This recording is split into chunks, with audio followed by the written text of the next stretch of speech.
casque vissé sur la tête, gants de protection. Il cède le passage, respecte les feux. Ce motard a tout du conducteur modèle. Pourtant, il a acheté son code de la route illégalement. J'ai eu 37 sur 40, donc plutôt pas mal. Sans rien faire. Sans rien faire. Enfin, en payant 250 €. Il y a 9 mois, après quelques échanges sur les réseaux sociaux et un paiement en espèces, il reçoit le document officiel sur son mail. C'est totalement un truc de feignant. Je l'ai vraiment acheté justement parce que j'avais la flemme de réviser pendant X temps. Vous vous dites jamais, finalement je roule un peu illégalement là. Non, je pense pas, puisque j'ai quand même passé les 2 épreuves pratiques. Donc, je me dis que si la conduite a été validée par un instructeur officiel, je roule pas vraiment illégalement. Des élèves fraudeurs, ce moniteur d'auto-école en rencontre de plus en plus.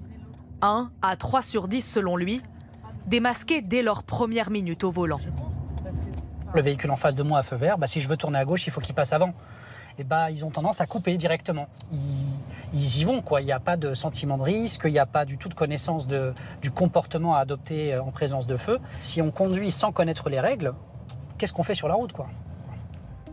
Comment ces candidats obtiennent-ils leur certificat sans passer d'examen? Souvent, tout commence sur les réseaux sociaux. Des dizaines d'annonces pour des codes de la route, de 150 à près de 900 € parfois. Nous contactons l'un de ces vendeurs. Bonjour, je suis intéressée par un code de la route. Il nous promet des documents certifiés par les autorités. Bonjour, il me faut carte d'identité et 250 €. Dans 24 heures, tu peux avoir ton propre code. Ok, et je dois me présenter à l'examen? Non, pas besoin. On a des contacts à la préfecture et dans des auto-écoles agréées. À l'origine de ce réseau, complice des rabatteurs sur Internet, quelques auto-écoles, mais aussi des centres privés, habilités depuis 2016 à faire passer l'examen sous réserve d'avoir un local adapté. L'un des derniers centres condamnés se situe dans le Val-de-Marne. Ce sont les gendarmes de Vesoul qui l'ont identifié. Dans leur département, 56 candidats avaient miraculeusement obtenu le code de la route dans le 94. Sur ce document, on peut constater qu'on a un candidat qui est domicilié en Haute-Saône, qui a passé 3 fois son code de la route sans l'obtenir, en faisant 12, 9 et 10 fautes. Et il se rend dans le Val-de-Marne, dans un centre d'examen à 300 km de là, et il fait 0 faute. Ça fait un peu loin pour passer son code de la route, sachant que rien que sur Vesoul, il y a 300 centres.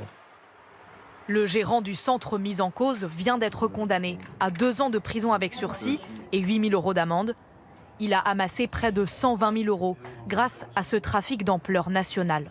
Et lui, il inscrivait les candidats qui avaient payé pour passer l'examen dans son centre et c'est lui qui passait les sessions à leur place. En fait, on s'est aperçu que sur tous les départements français, chaque département avait son lot de fraudeurs et même les départements ultramarins. On a en tout 1456 personnes identifiées susceptibles d'avoir acheté le code de la route. Les candidats impliqués encourent 45 000 € d'amende et 3 ans de prison. Depuis janvier 2024, 54 centres d'examen ont fermé pour suspicion de fraude au code de la route.